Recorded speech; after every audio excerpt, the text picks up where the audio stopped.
먼저 하나님의 말씀 베드로후서 1장 1절부터 11절까지 교독하겠습니다. 제가 먼저 읽겠습니다. 베드로후서 1장 1절부터 11절까지요.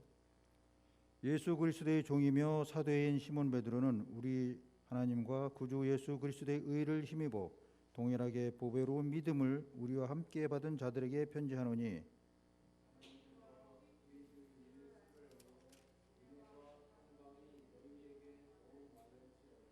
그의 신기한 능력으로 생명과 경건에 속한 모든 것을 우리에게 주셨으니 이는 자기의 영광과 덕으로서 우리를 부르신 이를 알므로 말미암음이라.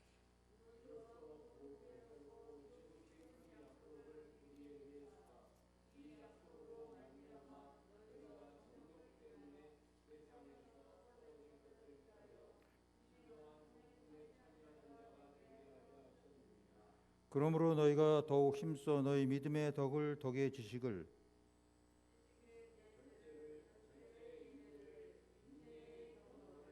경건의 형제 우애를 형제 우애의 사랑을 더하라.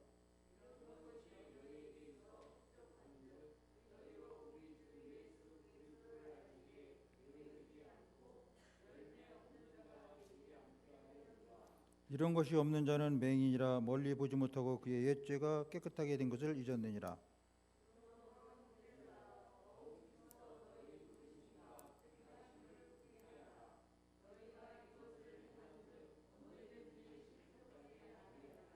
이같이 하면 우리 주 곧 구주 예수 그리스도의 영원한 나라에 들어감을 넉넉히 너희에게 주시리라. 제가 이게 처음 파워포인트를 쓰는 거라 이걸 본문을 찾아서 여러분들이 같이 읽으셔야 되는데 죄송합니다. 제가 이제 그 한 10여 년 동안 이 교회에 다니면서 저희 계단 올라올 때마다 이 베드로후서 1장 5절로부터 7절에 있는 말씀을 계단 밟을 때마다 올라오면서 이 되뇌이고 믿음의 덕의 지식을 지식의 절제를 절제의 인내를 인내의 경건을 경건의 형제 우애를 형제 우애의 사랑을 더하라는 말씀을 매일 들이면서 올라오고 있어요. 이것이 삶에서 그러니까 믿음과 사랑 사이에 이 품성이 형성이 되지 않으면 하나님 나라에 넉넉하게 들어갈 수 없다는 말씀을 베드로에서 말씀하셨어요. 그래서 일단은 연토가 됐어. 계절이 어딘가 언제 같아요? 이제 아내가 이제 그 태안에 뭐 치유 축제 때 갔다 온 거 찍은 것 같아요. 제가 결혼하면서 이제 그 여러 가지 이제 삶의 변화가 좀 있었어요. 그래서 여러분 보시기에 이제 제가 어떻게 살아가고 있는지 느껴지실 거예요. 사랑이란 양보하는 게 아니라 같이 좋아하는 거다. 비가 좋다고 하니까 함께 비를 맞고, 눈이 좋다고 하니까 함께 눈길을 걷고, 사랑이란 덩달아 좋아하는 게 아니라 서로 물드는 것이다. 이렇게 표현하셨어요. 그래서 하나님을 사랑한다는 것은 그분을 기뻐하는 것이며 그분의 뜻을 즐거워하는 것이며 그분을 기쁘게 해드리려고 끊임없이 갈망하는 것이며 그분 안에서 우리의 행복을 찾고 발견하는 것이며 그분을 더 충만히 즐기기 위해 밤낮으로 목말라 하는 것이다 하고 존 웨슬리도 말씀하셨어요. 여러분이 어느 계절 좋아하시는지 저는 모르겠어요. 자, 여름. 여기 어느 바다 같아요? 여기는 같이 갔어요. 태안은 제가 안 갔습니다. 여기는 제주도 바다예요. 그 여름에 2박 3일 잠깐 일정 다 뒤로 미루고 같이 갔다 왔어요. 그 친구가 제주도에 있어서 오라 그래서 가봤어요. 그 바다 석양 노을 지는 바다를 찍었고 여러 카트 찍었는데 그중 괜찮은 거 이렇게 찍어봤어요. 여기는 어디 같아요? 여러분들 다 가보셨을 건데 현충사 은행나무길. 지금 물 아직 덜 안 들었는데 들기 시작. 여기를 자주 집사님 산책을 좋아하기 때문에 같이 걷는 것을 자주 합니다. 그래서 아까 제가 말씀드렸듯이 그 서로 물 들어가는 거. 제가 이제 저도 하루 종일 서 있고 일하느냐 힘들지만 같이 손잡고 산책하는 게 되게 좋아요.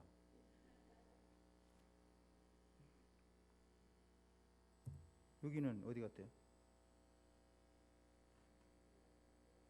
네? 이거 딸이 독일에서 보내온 사진이에요. 독일이 좀 춥더라. 겨울이 눈도 미리 왔었는데 이제 작년 겨울 같아요. 저는 사계절을 다 좋아합니다. 싫어하는 계절이 없어요, 저한테는. 여러분들 호불호가 있을지 모르지만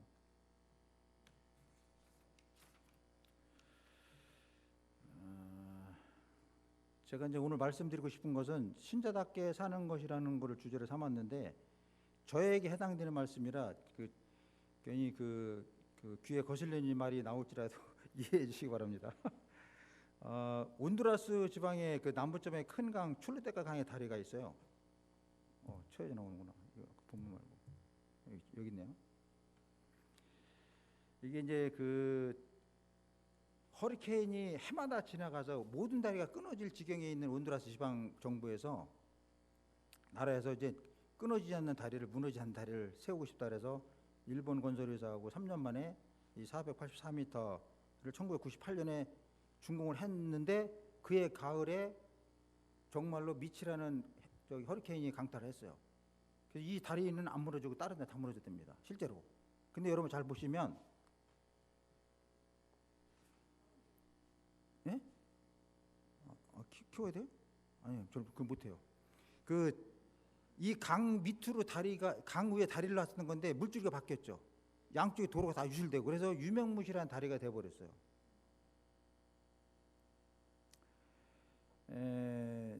이거를 왜 보여드리냐면 이제 쓸모없는 다리가 돼버렸잖아요. 그 튼튼하고 잘 지고 했는데도.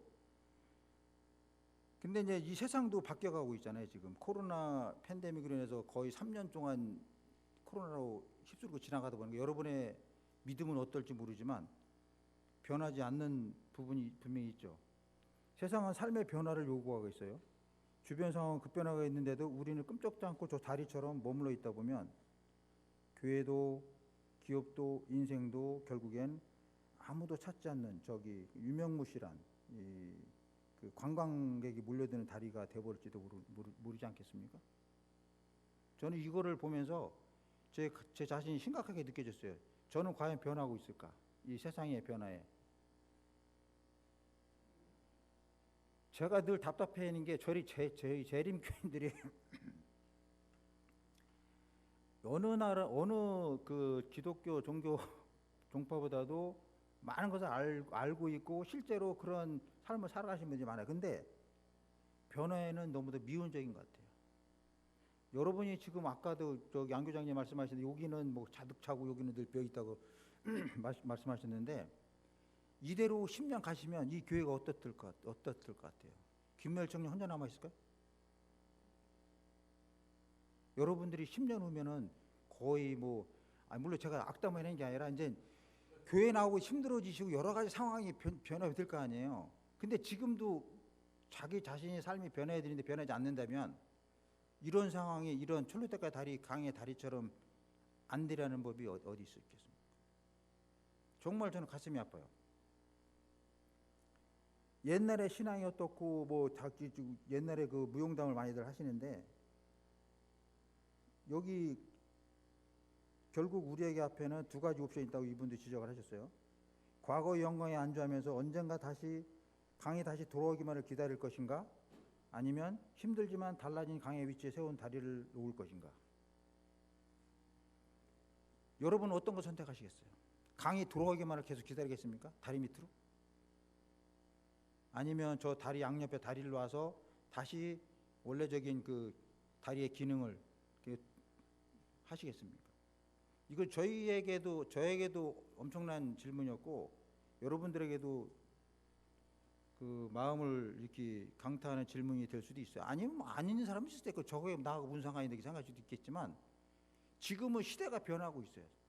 근데 변화에 적응하지 못하면 우리는 도태되고 맙니다. 교회도 마찬가지 아니겠어요? 기업도 마찬가지고 인생도 마찬가지 아니고 자기 삶에 위쳐서 벗어나려면 뭔가는 변화를 주고 뭔가는 움직여야 되지 않겠어요? 활동해야 되지 않겠어요? 이 교회에서 아니면 가정에서 기업에서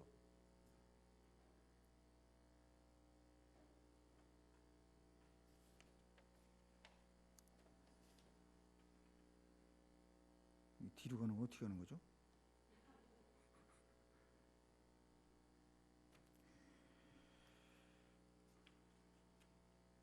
본문 베드로후서 1장 1절부터 11절의 말씀을 통해 보면 베드로는 각 덕목들을 이게 순서대로 배열을 하였어요. 믿음의 덕을, 덕의 지식을, 지식의 절제를, 절제의 인내를, 인내의 경건을, 경건의 형제 우애를, 형제 사랑을. 이게 믿음 위에 품성을 더할 그 사이에 여기까지예요.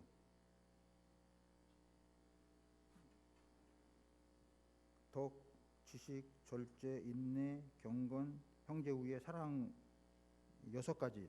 믿음과 사랑 사이 6가지가 형성이 되지 않으면, 품성 형성이 되지 않으면 베드로도 분명히 하나님 나라에 들어갈 수 없다고 말씀하셨고, 믿음과 사이, 사랑과 사이에 이러한 그 품성이 형성이 되지 않으면 다른 사람이 보기에 그리스도인이라고 인정하시겠어요? 믿음만 있다거나 사랑이라고 그 잘못된 사랑을 가지고 예수님의 그 대속적인 사랑, 십자가의 사랑을 표현하지 못하고 나타내지 못하는 그런 삶을 사신다면 다른 사람이 그리스도인이라고 하시겠냐고. 교회에 열심히 나오시고 11금 잘 내고 어떤 그 부엽적인 그런 것이 아니라 정말 그 사람을 만났을 때 그 사람하고 같이 있고 싶거나 같이 살고 싶거나 그 이웃에 있고 싶은 그런 마음이 드시는 분이 있겠죠, 물론.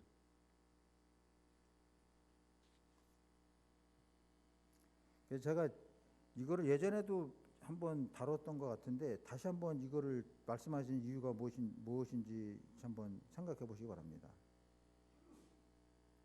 덕이라는 얘기는 철학자들도 알고 있어요. 믿음이 삶의 변화로 이어져서 거기서 나타나는 덕목 중 하나가 덕입니다. 저 사람이 믿는 예수님을 믿는 신앙하는 사람이 다른 사람에게 두루 편만하게 어떻게 삶을 같이 살고 영위하고 있는지를 나타내는 거잖아요.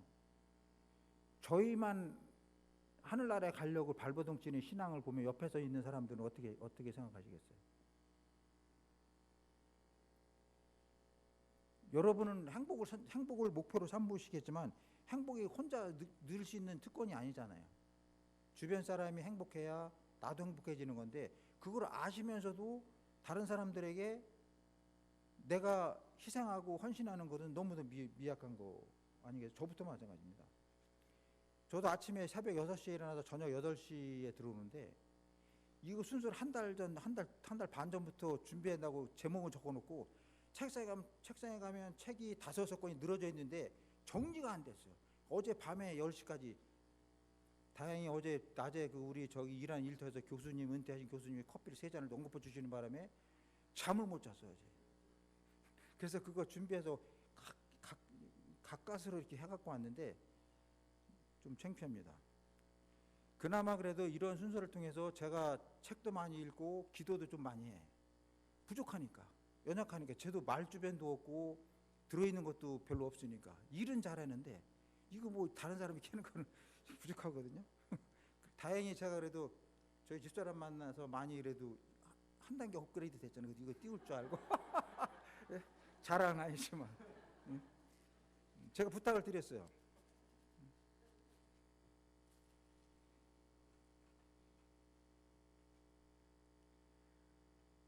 그 다음에 지식이 나오는데 저는 그 덕에 지식을 더하는 건데 제대로 알지 못하면서 다른 사람들하고 징계하거나 비판하거나 판단하는 것은 우리 몫이 아니라고 되지. 분명히 성경 말씀 써 있어요. 그러니까 지식이 뭐에 대한 지식이냐면 예수님에 관한 지식이에요. 구원하시는 예수님에 대한 믿음에 대한 지식이 그 지식이라는 거거든요. 예수님과의 관계에서 비롯되는 지식이 나타나야 세상 사람도 그것이 그 사람이 알고 있는 지식이 아니라 그 지식을 어떻게 삶의 모습을 통해 믿음을 통해서 세상 속에 나타내는지를 세상 사람은 압니다. 믿지 않는 사람도 저 사람이 참된 그리스도인이 아닌지를 정확히 알고 있어요. 가장 물어보려면 부인이나 가정의 아이들한테 물어봐야 돼요. 저 사람이 신앙을 제대로 하고 있는지. 가장 정확하지 않겠어요? 교회에서는 번듯한 신앙을 하신다고 하겠지만 저부터 집에서 인정 못 받는 거면 어떻게 생각해요? 저희 딸이 아직 저를 다 100% 인정해주는 것 같지는 않아요. 매일 영상통화를 하지만 아빠가 너무 이렇게 좌충우돌하니까 늘 걱정하죠. 이렇게 덤비는 스타일이잖아요. 제가 가만히 있는 스타일이 아니라. 그래서 딸이 늘 위험한 거에 대해서 안전에 대해서 신경을 제일 많이 써요. 곤두서 있어요. 그다음에 세 번째가 절제거든요. 지식을 아무거나 지식 위에 절제라 그랬거든요. 지식을 아무거나 섭취하는 게 아니라 취득하는 것이 아니라 그 예수님과의 관계에서 얻어지는 지식이 중요하지만 그것이 잘못된 방향을 흐르게 되면 정말 다른 사람들은 정말 힘들어집니다. 자기가 다 아는 것처럼 이렇게. 제가 옛날에 그 천주교 신자 친구가 있었는데 걔를 어떻게 해보려고 아주 토론에다가 싸운 적이 있어요. 서로 안 맞으니까. 그것도 잘못된 지식으로 제가 생각을 했어요. 그러니까 과도함에 이르는 충동을 절제할 줄 알아야 된다고 하는 거죠. 그 다음에 인내란 시험과 박해 중에 나타나는 참을성과 꾸준함입니다. 어떻게 한 번 참는 게 아니라 우리의 삶에 놓여진 여러 가지 곤란이나 고난, 여러 역경이 있을지라도 그것을 끝까지, 여러분도 제가 교과 시간에 들어보면 그냥 내버리고 싶은 남편이거나 자식들 뭐 이렇게 많이 있잖아요. 예? 제가 예전에 여기 교회에서도 써서 한번 유언장에 썼을 때 안식하게 시작했던 것 같아요. 다시 태어나도 지금 사는 남편과 결혼하겠냐고. 거의 없었습니다. 제 아내만 그런 고백을 했어요. 저는 그래서 생애에 받을 수 없는 최고의 선물을 받은 거죠. 우리 이석구 장로님은 어떠십니까? 우리 오인옥 집사님은 그 눈을 이렇게 하시는 거 보니까 아니라는데. 예? 이게 아무리 저는 신앙이 일단 사람을 살리는 게 신앙이라고 봐요. 그 사람이 죄인이든 그가 무도한 뭐 어떤 거든 살려놓고 보는 게 우리의 의무지, 우리가 판단하고 비판하고 정죄할 위치에 있는 건 아니라고 분명히 말씀하셨어요. 그 예수님께서 알아서 하시는 거기 때문에 일단 살려놓고 보는 게 우리의 올바른 신앙인 것 같아요. 그다음에 이제 경건이라는 단어는 뭐 그 이방 철학자들도 다 알고 있는 건데, 믿음의 결과로 나타나는 윤리적인 행위를 경건이라고 여기는 표현하셨어요. 신약 성경이 말하는 경건 역시 참 하나님에 대한 믿음에서 비롯된 윤리적인 행위라는 개념을 나타낸다, 이렇게 말씀하셨어요. 그냥 그래서 뭐 그 옛날에 누구야 이름을 까먹었네. 누구야 빈민국에서 올라왔다 하는 그 누구죠?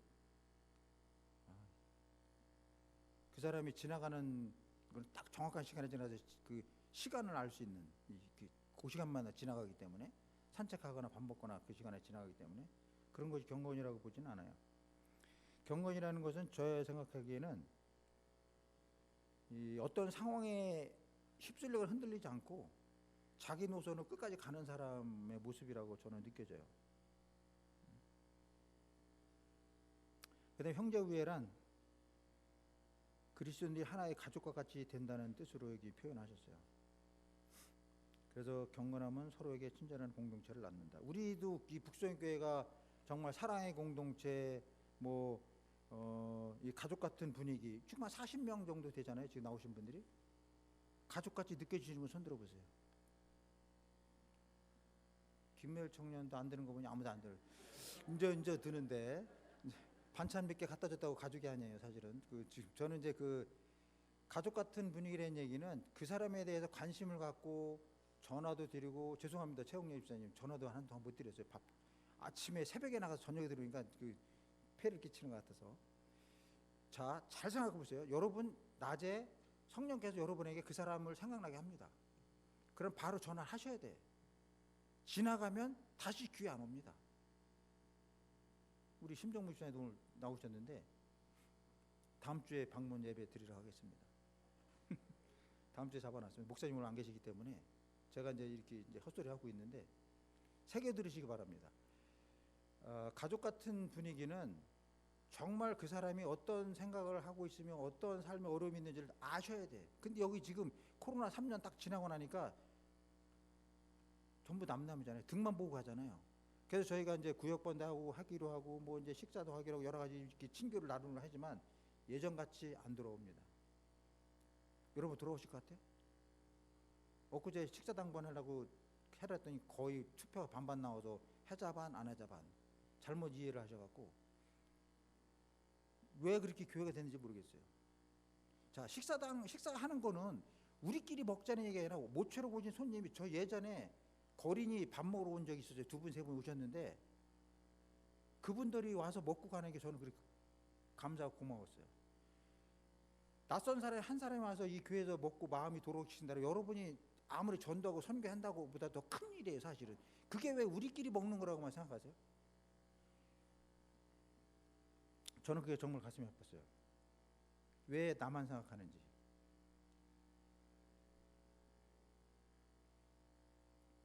저도 식사당만 시켜주면 저도 할 수 있어요. 저도 저기 주부 구단이잖아요. 뭐든 시키면 다 할 수 있어요. 지금은 나이 63이 되다 보니까 안 해본 게 없이 다 해봤잖아요. 자신 있게 할 수도 있고 뭐든지 할 수가 있어요.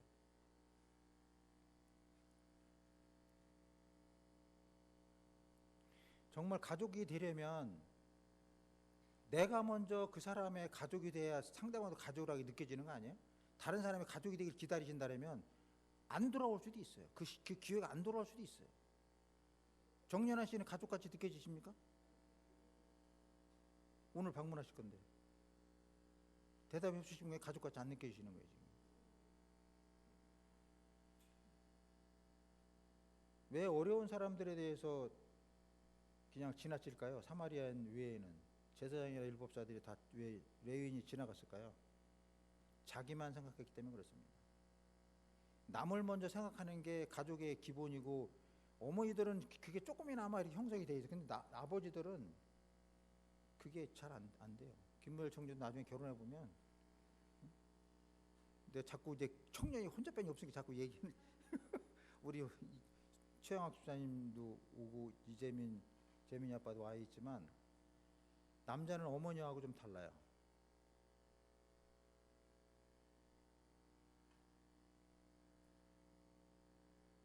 베드로는 목록의 최종 단계로 사랑을 꺼내고 있습니다. 바울처럼 베드로에게도 믿음, 소망, 사랑 이 세 가지는 항상 있을 것인데 그 중에 제일은 사랑이다라고 고백을 하고 있어요. 고린도 13장 13절 말씀 보면, 그래서 매일 성경에 보면 고린도 13장, 12장 또 몇 가지 성경 구절을 매일 읽으라고, 요한복음 14장 매일 읽으라고 말씀을 하시잖아요. 저도 한때는 그걸 읽었었어요. 근데 지금은 제가 매일 읽는 성경 구절, 신약 한 장, 구약 한 장, 그다음에 예언의 신, 그다음에 가정 교회 진함, 그다음에 교과 이렇게 외에는 잘 못 봐서 이번 순서하는데 되게 어려움을 많이 겪었어요. 제가 알고 있는 거는 미천하고 말 주변도 없고, 그러니까 책은 많이 봐야 되는데 책은 저 책상에 놓여 있는 책은 많은데 계속 뒤적거리다가 정리가 안 됐어요. 그래서 지금 이거 2장, 3장으로 정리해서 오늘 그냥 전해드리는 겁니다.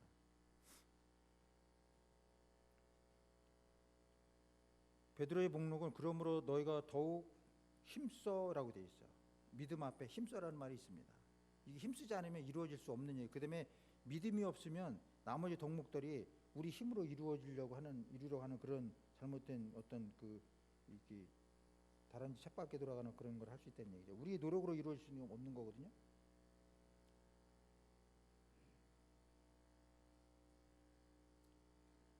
믿음에서 시작되어야 한다는 사실을 분명히 베드로는 고백하고 있어요. 우리는 믿음에 관하여 많이 듣고 있습니다. 그러나 행함에 관하여 더 많이 들을 필요가 있지 않겠습니까? 이렇게 학자도 고백하고 저도 고백하는 거거든요. 행함이 없는 믿음, 부르심과 택하심에 굳게 하라는 말씀에 가만히 있으면 그게 굳게가 되나요? 여러분, 가만히 있으면 말씀만 읽고 기도하고 교회 생활 열심히 하고 가만히 있으면 그게 땅이 굳어집니까? 굳어진다고 생각하시면 손 들어보세요.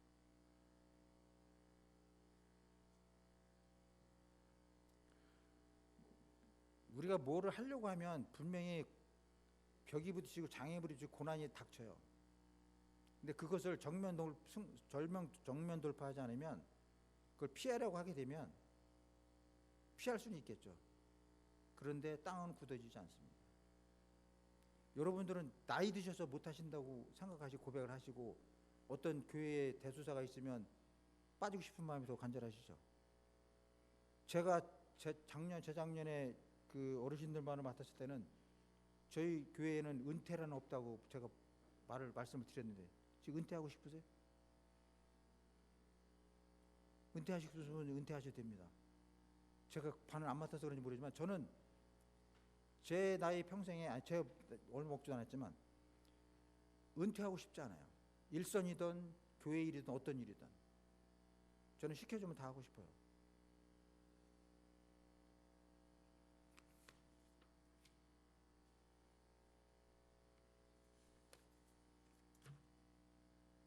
그 행함이라는 말을 제가 이제 하면서 이제 다음에 저 영상물 띄울 건데요.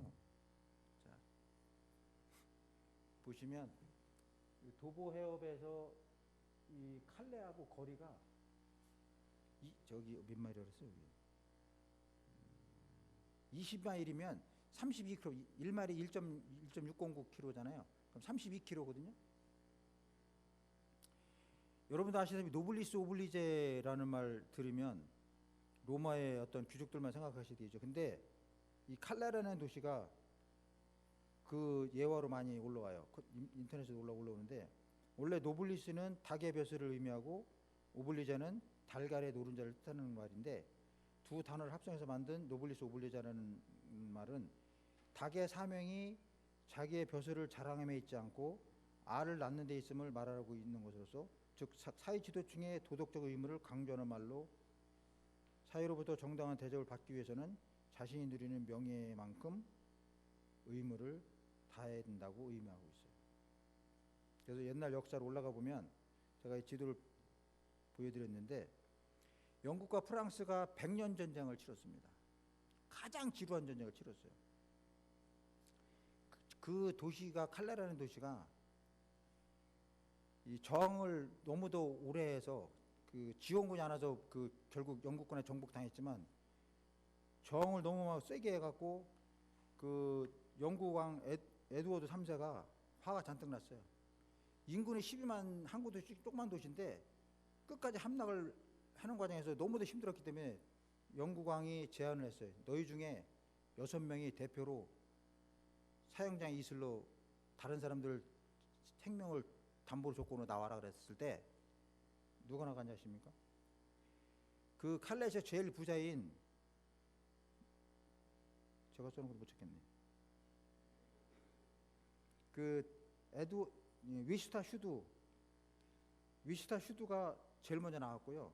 그 다음에 시장이 나왔고, 그 다음에 시장 사촌이 나왔고 해서 나왔는데 그거에 감동받아갖고 그 세 사람의 힘이 더 나와서 7명이 돼버렸어요. 6명을 그 왕이 제안을 했는데 7명이 나오니까 한 명을 빼야 되잖아요. 그래서 위슈타 슈드가 그 제일 부자인 사람이 여러 사람 의견에 제비 뽑자 막 이렇게 했는데 제비 뽑아도 그게 뭐 인간 이상은 그 마음에 그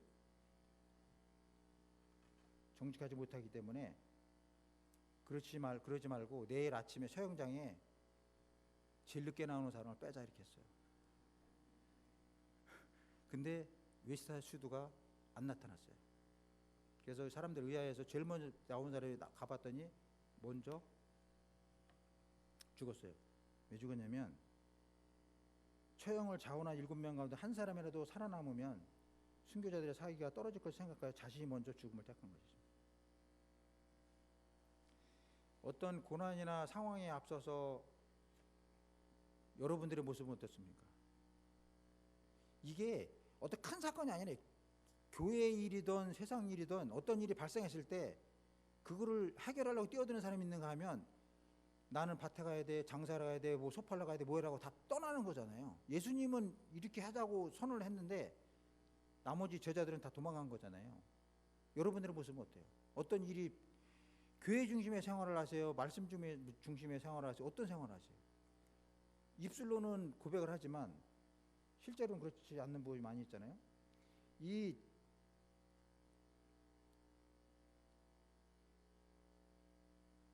소식을 들은 에드워드 왕비 필리파에노 써놨네요. 필리파에노 왕비가 감동을 받아갖고 저렇게 유명하고 부자인 사람들이 먼저 자원해서 나온 거잖아요. 감동을 받아서 이제 처형장에 끌려갔으니까 감동을 받아서 남편한테 왕한테 그거를 자비를 베풀어 달라고 호소했어요. 임신 3개월인가 얼마 된 그러니까 아내의 말을 들었습니다. 그래서 그 사람들 살았고 로댕이 작가를 불러서 10년간에 걸쳐서 그 사람들 처형장에 이끌려간 6명을 황금 조각을 해서 해놨는데 그게 칼레시의 앞청에 있다가 지금은 스탠퍼드 대학교에 그 전시해놨다고 돼 있어요. 실제 있었던 일이기 때문에 했는지 모르겠죠. 그래서 그 불후의 명작으로 이 칼레 시민의 그 처형장으로 나간 6명의 장엄한 모습을 이렇게 조각을 할 정도로 유명한 것입니다. 그러니까 교회 안에서건 밖에서건 우리의 그 작은 지위나 명예를 부각시키기 위해서 애쓰는 대신에 거기에 수반되는 의무를 소홀히 하고 있지 않는지 염려하고 한번 되돌아볼 일입니다. 그분의 피조물은 6천년 동안 죄로 훼손되었는데 우리는 창조주에게서 멀리 떨어져만 가고 있어요. 멀어져만 가고 있어요. 그럼에도 여전히 우리는 하나님의 작품의 곳곳에서 우리에게 즐겨 놀라운 선물을 주시는 하나님의 사랑을 엿볼 수가 있습니다. 아까 사계절을 보내주셨는데 저게 사람이 할 수 있는 일이 아니잖아요. 하나님이 경희 속에서 우리 하나님을 발견하도록 세상을 이렇게 바꿔가면서 이렇게 표현하시는 거잖아요. 나는 너를 살고 계신다. 내가 자기 마음대로 이끌기 위해서 표현하시는 사랑인데 우리는 너무도 이게 뒤로 가는 걸 못하겠네. 이거.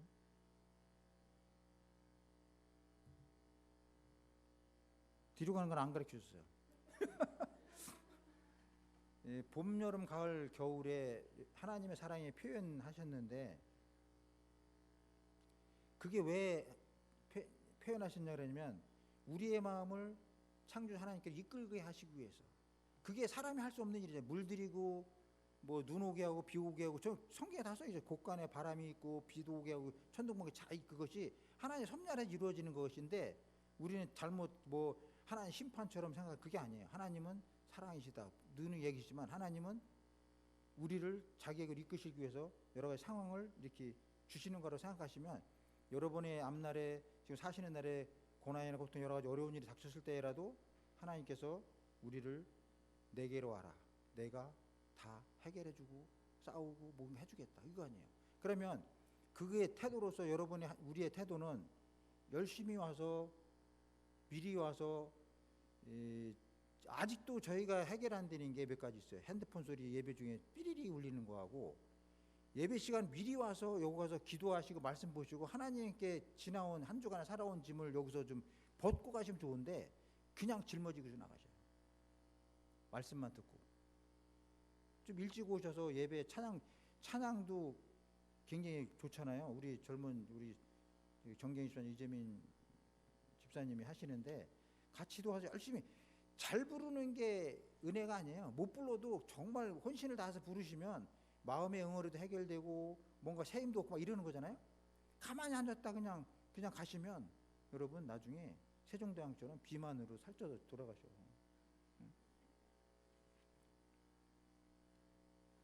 우리의 마음을 자기에게로 이끌시기 위해서 이 베드로에게 하신 말씀, 믿음과 사랑 사이에 그 6가지 품성이 형성되지 않으면 힘써 그것을 이루려고 하지 않으면 하나님은 우리를 천국문 앞에서 나는 너를 모른다 이렇게 하신다고 하셨어요. 너무 끔찍한 일 아니에요? 말씀을 마치겠습니다. 이 뚜껑 닫으면 됩니까 이거?